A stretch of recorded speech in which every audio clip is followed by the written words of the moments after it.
তুমি কি এসএসসি 26 এবং 27 ব্যাচের একজন পরীক্ষার্থী? আজকে আমরা সেট ফাংশন থেকে 2019 সালে যে প্রশ্নটি ঢাকা বোর্ডে আসছিল সেই প্রশ্নটি নিয়ে আলোচনা করব। তুমি যদি পরীক্ষার্থী হও, আজকের এই ভিডিওটি তোমার কাছে অত্যন্ত গুরুত্বপূর্ণ। যদি তোমার কাছে ভালো লাগে অবশ্যই তুমি চ্যানেলটি সাবস্ক্রাইব করে দিবা। দেখো, এখানে বলা হচ্ছে যে fx equal 5x square plus 3 by 5x square minus 3 এবং s equal X comma Y is to X belongs C Y belongs D এবং twice X plus Y less than 10। এখানে তোমার যেহেতু এক্স বিলংস সি এবং Y belongs D, C এবং D, তাই এখানে সির মান এবং ডির মান দেওয়া আছে। এখান থেকে তোমাকে প্রমাণ করতে হবে যে এই এফ এক্স তোমার 1/t square plus 1 F 1/t square minus আর এর মান নির্ণয় করো এবং এসকে তালিকা পদ্ধতিতে প্রকাশ করে ডোমেন এবং রেঞ্জ নির্ণয় করো। তাহলে আজকের এই ভিডিওটি সম্পূর্ণ তুমি মনোযোগ সহকারে দেখো, ইনশাল্লাহ তুমি ভালো কিছু শিখতে পারবা। আমাদের প্রথম প্রশ্ন ছিল x equal A B C এবং ওয়াই ইকুয়াল বি এবং জেড এর মান হচ্ছে এক্স এর মান থেকে তোমার ওয়াই এর মান বিয়োগ এবং জেড এর উপাদান সংখ্যা নির্ণয় করো। দেখো, যেহেতু আমাদের এক্স এর মান এ বি সি দেওয়া আছে এবং ওয়াই এর মান বি দেওয়া আছে, তাহলে এই মান দুটো আমাদের তুলতে হবে। তাহলে আমরা প্রথম প্রশ্ন ক নম্বর দিয়ে আমরা লিখতে পারি যে দেওয়া আছে এখানে এক্স এর মান ছিল, তাহলে এক্স ইকুয়াল তোমার এ বি এবং সি এবং ওয়াই এর মান হচ্ছে তোমার বি। এখান থেকে তোমাকে প্রমাণ করতে বলছে জেড এর মান এক্স এর মানের থেকে ওয়াই এর মান মাইনাস। এখন আমরা এক্স এর পরিবর্তে এক্স এর মান বসাবো। তাহলে এক্স এর মান ছিল তোমার এই এ বি এবং সি এবং এই বাদ চিহ্ন দিলাম এবং ওয়াই এর মান ছিল তোমার বি। এখন এই চিহ্নের কাজ হচ্ছে তোমার এই সাইটের যে মানের সাথে তোমার এই সাইডের মান মিলবে ওইটা বাদ হয়ে যাবে। দেখো, তাহলে এখানে বি এবং বি মিলে আছে, তার মানে বি বাদে বাকি যে দুইটা মান আছে ওই দুটো হবে তোমার জেড এর মান। এখন তোমাকে প্রশ্নে বলা হচ্ছিল যে পি জেড এর মান নির্ণয় করো, এর উপাদান সংখ্যা নির্ণয় করো। তাহলে পি মানে হচ্ছে পাওয়ার, তাই আমরা তুলবো। সুতরাং পি এবং জেড। এখন দেখো, পি থাকলে তোমার প্রশ্নে তোমার এই জেড এর মানকে তোমার উপসেট করতে হবে। তাহলে জেড এর মান ছিল দুইটা, তাহলে তোমার জেড এর মান হবে এই দুইটাকে আমরা কতভাবে সাজাতে পারি সেই বিষয়টা হচ্ছে তোমার পি এর মান। তাহলে আমরা এ কে একবার করে সাজাতে পারি এবং সি কে একবার করে সাজাতে পারি এবং এই সব কটা মিলে একবার লিখতে পারি আমরা। তাহলে এ এবং সি এবং সবগুলো লেখা শেষ হলে তোমার ওরি। এখন তোমাকে একটা কথা মনে রাখতে হবে যে আমরা কখন 4টা, কখন 8টা, কখন 16টা সেই বিষয়টা বুঝতে পারবো। দেখো, কথা হচ্ছে তোমার যদি পি এর পর মান থাকে তোমার জেড, ধরো জেড এর পর যেখানে যদি 3টে সংখ্যা থাকে জেড এর মান, তাহলে হবে 8টি এবং যদি 4টা থাকে তাহলে হবে তোমার 16টি, অর্থাৎ 2টে থাকলে তোমার হবে 2 এর স্কোয়ার মানে 4 এবং যদি 3টে মান থাকে তাহলে 3 অর্থাৎ তোমার হ্যাঁ, তার মানে তোমার হচ্ছে যাইয়া তাহলে 8টি এবং অর্থাৎ এখানে একটি বাড়বে, এখানে তোমার ডাবল হবে এবং যদি 4টা থাকে তাহলে তোমার হবে 16টি। আশা করি বুঝতে পারছো। তাহলে আমাদের উপাদান সংখ্যা হচ্ছে তোমার 1টা 2টে 3টে 4টা, তাহলে লিখতে পারি সুতরাং P equal P Z equal উপসেট হচ্ছে উপসেট তোমার এই 4টি, তাহলে এই 4টি। এখন তোমাকে প্রমাণ করতে হবে, প্রশ্নে বলা হচ্ছিল যে পি জেড এর উপাদান সংখ্যা কয়টি। তার মানে আমাদের লিখতে হবে প্রশ্ন মতে, এই প্রশ্ন মতে। তাহলে আমরা প্রশ্ন মতে দিয়ে টুয়াইজ এন লিখবো অর্থাৎ তোমার এখানে মান পাইছি আমরা 4টি, তার মানে লিখবো 4। এবং কথা হচ্ছে যে যেহেতু জেড এর মান প্রকাশ করতে হবে তাহলে আমাদের এই জেড এর মান লিখতে হবে। তাহলে এই 2 দ্বারা এই 4 কে কাটা যায় মানে 2, সুতরাং জেড এর মান হচ্ছে তোমার 2। এখন কথা হচ্ছে, আশা করি তুমি এই প্রথম প্রশ্নের সমাধান ভালোভাবে বুঝতে পারছো। এখন আমরা পরবর্তী প্রশ্ন নিয়ে আলোচনা করব, যেখানে ছিল এফ 1/t² + 1 এবং এফ 1/t² - 1 এর মান নির্ণয় করো। দেখো, যেহেতু আমাদের প্রশ্নে প্রথমে দেওয়া আছে এফ, তাহলে আমরা দেখব উপরে কোথায় এফ দেওয়া আছে। দেখো, এফ এর মান দেওয়া আছে তোমার F x equal 5x² + 3f² - 3। তাহলে আমাদের এই এফ এর সাথে তোমার এই এফ এর সাথে উপরের উদ্দীপকের এফ এর মিল আছে, তাই আমরা এই মানটি তুলব। তাহলে আমরা লিখতে পারি যে দেওয়া আছে, আমাদের যে বিষয়টি দেওয়া আছে ওইটা লিখতে হবে। তাহলে লিখবা দেওয়া আছে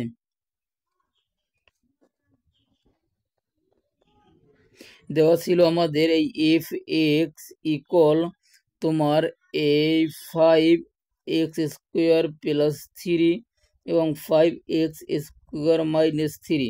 এখান থেকে তোমাকে প্রমাণ করতে হবে যে এফ 1/t² + 1 এবং এফ 1/t² - 1।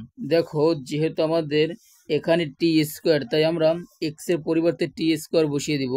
তাহলে আমাদের কথা হচ্ছে এই এফ এক্স এর পরিবর্তে আমরা বসাবো 1/t²। তাহলে আমরা কাজ হচ্ছে প্রত্যেকটি এক্স এর জায়গায় আমরা t² বসিয়ে দেবো। দেখো, এখানে 5 এর পরিবর্তে 5 বসালাম এবং এই এক্স এর পরিবর্তে আমরা 1/t² বসালাম। উপরে আছে স্কোয়ার, বসালাম স্কোয়ার। তারপর ছিল +3, আমরা বসালাম +3। পরবর্তী এই 5x এর পরিবর্তে আমরা 1/t² বসাবো। আশা করি তুমি বুঝতে পারছো। তারপর এই -3 ছিল, তাই -3 বসিয়ে দিলাম। এখন তোমার কাজ হচ্ছে আবার এই এফ 1/t² বসিয়ে দেওয়া। এখন দেখো, এই তোমার 5 এর পরিবর্তে আমরা 5 বসালাম, কিন্তু এই 1/t² এর উপর স্কোয়ার আছে, মানে স্কোয়ারটা হচ্ছে প্রত্যেকটা সংখ্যার সাথে। তাহলে তুমি যতবার স্কোয়ার করো এবং টি কে যদি t² কে তুমি যদি স্কোয়ার করো, মানে 2 বার গুণ করো, তাহলে হয় t⁴। তারপর ছিল এই +3, বসালাম +3।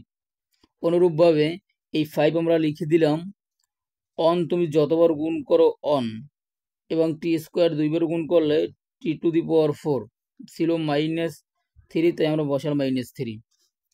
এখন আবার তোমার কাজ হচ্ছে এই এফ 1/t², তার মানে এখন তোমার কাজ হচ্ছে, দেখো, এই 3 সংখ্যার গুণ থাকলে আমরা এই সংখ্যাদের উপরে গুণ করব। তাহলে 5 দ্বারা যদি অনকে গুণ করি, তোমার এই 5 নিচে ছিল t⁴, বসালাম t⁴, এই +3 বসালাম 3। অনুরূপভাবে এই 5 দ্বারা উপরে গুণ করবা, তাহলে এই 5 এই t⁴ এই -3। এখন কথা হচ্ছে তোমার এই এফ 1/t² অনুরূপভাবে লিখে দিতে হবে। এখন তোমার এর কাজ হচ্ছে তোমার লসাগু করতে হবে। দেখো, এটা হচ্ছে ভগ্নাংশ আকারে, তার মানে লসাগু করতে হবে। এখানে কোনো সংখ্যা নাই, তার মানে লসাগু হচ্ছে তোমার t⁴। লসাগুর সময় যদি মিলে যায় তাহলে আমরা উপরের সংখ্যা লিখে দিই। তাহলে এই 5 প্লাস এখানে কোনো সংখ্যা নাই, তাই ডাইরেক্ট এই সংখ্যা দ্বারা তোমাকে উপরে সংখ্যা গুণ করতে হবে। তাহলে এই 3 t⁴। অনুরূপভাবে তোমাকে আবার এই নিচে লসাগু করতে হবে। দেখ, এখানে কোনো সংখ্যা নাই, তার মানে t⁴। এখন কথা হচ্ছে এই লসাগু মিলে গেছে, তারপর উপরে থেকে 5, এই বসালাম 5, এই মাইনাস এই 3 আর এই মাইনাস, দেখো এখানে কোনো সংখ্যা নেই, তাহলে এই 3 দ্বারা এই t⁴ কে গুণ করতে হবে। তাহলে 3 t⁴। এখন তোমার কথা হচ্ছে এই অংশ যেরকম আছে ওরকম লিখে দিতে হবে। তাহলে এফ 1/t² বসালাম আমরা। এখন দেখো, যেহেতু তোমার 2টা অংশ হচ্ছে, উপরে একটা নিচে একটা, তাহলে প্রথম অংশ তোমার যেভাবে আছে ওইরকম রেখে দিতে হবে, 5 + t⁴, এবং পরবর্তীতে হচ্ছে তোমার নিচে হচ্ছে তোমার t⁴। এই ভাগ ছিল, ভাগটার আমরা গুণ করব, তাহলে পরিবর্তন হয়ে যাবে, নিচের অংশ যাবে উপরে এবং পরবর্তী উপরের অংশ তোমার নিচে লিখে দিতে হবে। আশা করি তুমি বুঝতে পারছো। এখন তোমার দেখো এই ভাগের সময় অর্থাৎ উপরে নিচে মিলে গেলে কাটাকাটি যায়, তাহলে আমাদের এই F on Y T square এর মান থাকে তোমার এই 5 প্লাস 3t⁴ আর নিচে থাকে 5 মাইনাস t⁴। আশা করি তুমি এই পর্যন্ত খুব ভালোভাবে বুঝতে পারছো। এখন আমাদের কাজ হচ্ছে এই সংখ্যার নিচে অর্থাৎ পদের নিচে অন্তরে তোমার উভয় পক্ষকে যোজন বিয়োজন করা। দেখো যোজন বিয়োজন করার একটি সহজ কৌশল হচ্ছে তোমার উপরে যে অংশ আছে এই অংশ উপরেও লিখতে হবে এবং নিচেও তোমাকে লিখতে হবে। তাই আমরা উপরে লিখলাম এবং নিচেও লিখে রাখলাম। তারপর নিচের পদ উপরে লিখতে হবে, নিচেও লিখতে হবে। এই আমরা উপরেও লিখলাম এবং নিচেও লিখলাম। কিন্তু যেহেতু আমরা করি যোজন এবং বিয়োজন, তাই আমরা এই যোজন বলতে প্লাস, বিয়োজন বলতে মাইনাস।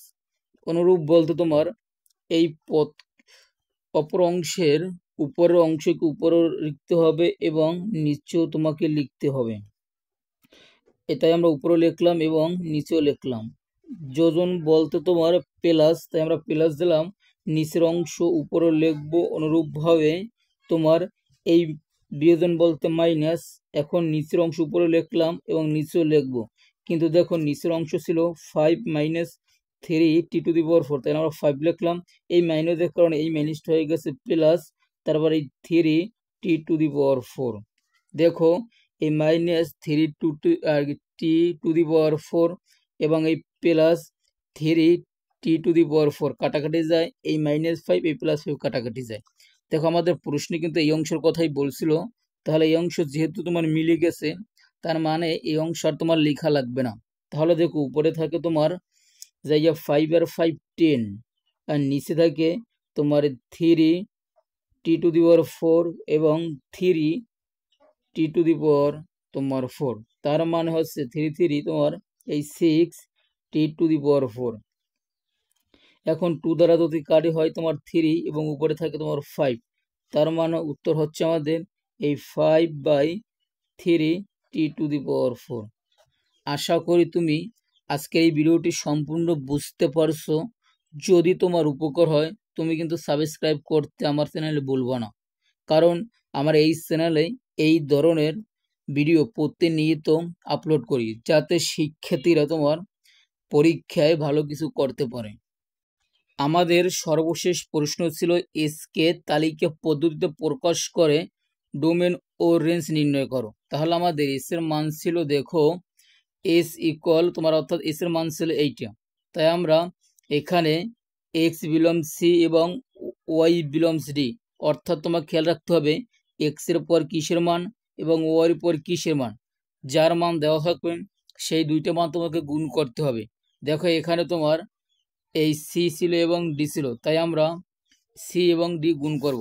তাহলে আমরা এখন করব হচ্ছে তোমার এই যে দেওয়া আছে তোমার দেওয়া আছে সি ইকুয়াল এবং ডির মান, তোমাকে কিন্তু খেয়াল রাখতে হবে যে এক্স এর পর যে এখানে আছে সির মান এবং ও এর পর ডির মান আছে, তাহলে সি এবং ডি গুণ করব। এখানে যদি সি এবং সি থাকে তাহলে সি এবং সির মান অর্থাৎ 2 বার গুণ করব। এক্স আর ওয়াই দেওয়া থাকলে তাহলে এক্স ওয়াই, যদি তোমার এ আর বি দেওয়া থাকে তাহলে এ বি গুণ করবা। তাই আমরা সি এবং ডির মান যেহেতু দেওয়া আছে তাই সি এবং ডির মান আমরা বিয়োগ করব। দেখো এই সি এবং ডি এর মান আমরা গুণ করব। তাহলে এই সির পরিবর্তে আমাদের এখন আমরা এই সির পরিবর্তে সির মান বসালাম এবং ডির পরিবর্তে ডির মান বসালাম। এখন আমরা এই মানগুলো গুণ করব। দেখো তোমাকে গুণ করতে হলেই এই সাইডের প্রত্যেকটি মান দ্বারা অপর অংশের প্রত্যেকটি মানকে তোমার গুণ করতে হবে। তাই আমরা অন দ্বারা যদি তোমার এই 2কে গুণ করি তাহলে অন 2 এবং অন দ্বারা এই 4কে গুণ করলে অন 4 এবং অন দ্বারা 7কে গুণ করলে অন 7। এভাবে 3 দ্বারা আবার এই প্রত্যেকটি সংখ্যা গুণ করব, তাহলে 3 দ্বারা 2কে গুণ করলে 3 2, তারপর 3 দ্বারা 4কে গুণ করলে 3 4, এবং এই 3 দ্বারা সর্বশেষ 7কে গুণ করব, তাহলে 3 এবং 7। অনুরূপভাবে এই 5 দ্বারা এই অংশের প্রত্যেকটি সংখ্যাকে গুণ করব, তাহলে এই 5 দ্বারা গুণ করলে 5 এবং 2, এবং 5 দ্বারা 4কে গুণ করলে 5 এবং 4, 5 দ্বারা 7কে গুণ করলে হয় 5 7। আশা করি তুমি বুঝতে পারছো। এবং গুণ করা শেষ হলে একটা সেকেন্ড ব্র্যাকেট দেবা, কারণ তোমার প্রথম অংশ আমরা সেকেন্ড ব্র্যাকেট দিছি। এখন আমাদের শর্ত ছিল, দেখো যে এক্স এর মানের সাথে যদি আমরা 2 গুণ করি এবং তার সাথে যদি ওয়াই এর মান যোগ করি, তার 10-এর চেয়ে ছোট হতে হবে। আবার বিষয়টা একটু খেয়াল করো, এক্স এর মানের সাথে তুমি 2 গুণ করবা এবং তার সাথে ওয়াই এর মান যোগ করবা, যা 10-এর চেয়ে ছোট হবে। এখন আমরা যদি শর্ত অনুসারে দেখো এক্স ওয়াই এর মান তোমাকে ধরতে হবে, প্রথম মানকে এক্স হিসেবে গণ্য করতে হবে, পরবর্তী মানকে তোমার ওয়াই হিসেবে ধরতে হবে। তাহলে শর্ত ছিল এক্স এর মানের সাথে 2 গুণ।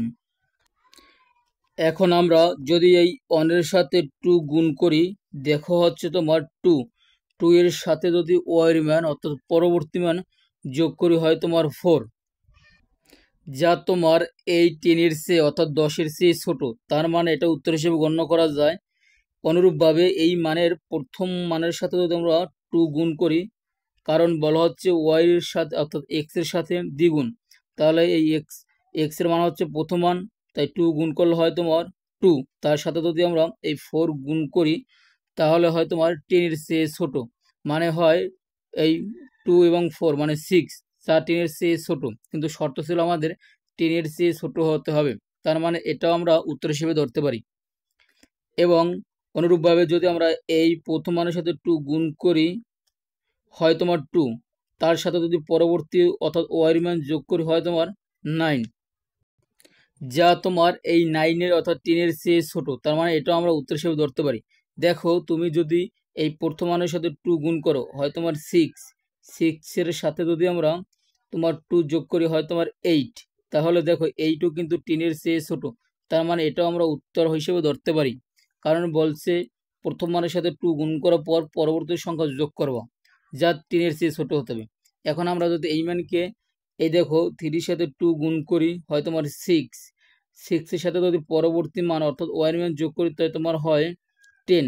দেখো তাহলে এটা কিন্তু আমরা উত্তর হিসেবে ধরতে পারি না, কারণ 10 তার মানে 10-এর সমান হয়েছে, কিন্তু শর্ত ছিল তোমার 10-এর চেয়ে ছোট হতে হবে, তার মানে এটাও ধরা যাবে না। তার মানে পরবর্তী একটাও তোমার হয় না, কারণ প্রত্যেকটি 10-এর চেয়ে প্রথম সংখ্যার সাথে দিয়ে গুণ করার পর প্রত্যেকটি তোমার 10-এর চেয়ে বড় হয়, তার মানে এগুলো উত্তর না। তাহলে আমাদের উত্তর হচ্ছে তোমার এই লিখতে পারি আমরা এই 1 2 এবং 1,4 এবং 1 এবং 7 এবং 3,2। এখান থেকে তোমাকে ডোমেন এবং রেঞ্জ নির্ণয় করতে হবে। সর্বশেষ কাজ হচ্ছে এখান থেকে তোমাকে ডোমেন এবং রেঞ্জ নির্ণয় করতে হবে। দেখো ডোমেন হচ্ছে ডি দ্বারা প্রকাশ করা হয় এবং প্রত্যেকটি ব্র্যাকেটের প্রথম মানগুলো হচ্ছে তোমার ডোমেন। তাহলে প্রথম মান ছিল 1, এখন এখানেও তো 1, তার মানে দুইটা পরিবর্তে একটু 1 লিখলাম, সরি এখানে প্রথম 3টে মানের প্রথম মান হচ্ছে তোমার 1, তাই 3টে পরিবর্তে আমরা লিখলাম একটু 1। পরবর্তী মানের পরবর্তী ব্র্যাকেটের প্রথম মান হচ্ছে 3, তার মানে এই 3। আশা করি তুমি ডোমেন বুঝতে পারছো। এখন রেঞ্জ হচ্ছে প্রত্যেকটি ব্র্যাকেটের শেষের মানগুলো হচ্ছে তোমার রেঞ্জ। তাহলে দেখো এখানে প্রথম ব্র্যাকেটের দ্বিতীয় মান হচ্ছে তোমার 2 এবং শেষের ব্র্যাকেটেরও তোমার দ্বিতীয় মান হচ্ছে 2, তার মানে দুইটা 2-র পরিবর্তে আমরা লিখব এই একটা 2, বাকি থেকে পরবর্তী ব্র্যাকেটের দ্বিতীয় মান হচ্ছে 4, তাহলে 4 এবং পরবর্তী ব্র্যাকেটের তোমার মানের দ্বিতীয় মান হচ্ছে 7, তাহলে রেঞ্জ হচ্ছে 2 4 7। এখানে ডোমেন হচ্ছে 1 এবং 3, 3টে 1-এর পরিবর্তে আমরা একটা 1 লিখলাম এবং 3, এবং রেঞ্জ হচ্ছে প্রত্যেকটি মানের শেষের মান হচ্ছে তোমার রেঞ্জ। আশা করি তুমি ভিডিওটি সম্পূর্ণ দেখে থাকলে অনেক কিছু শিখতে পারছো। যদি তোমার উপকার হয় অবশ্যই চ্যানেলটি সাবস্ক্রাইব করে দিবা এবং পেজে দেখে থাকলে তুমি কিন্তু ফলো দিতে ভুলবো না। আশা করি সুস্থ থাকো, ভালো থাকো, দেখা হবে অন্য কোনো ভিডিও নিয়ে।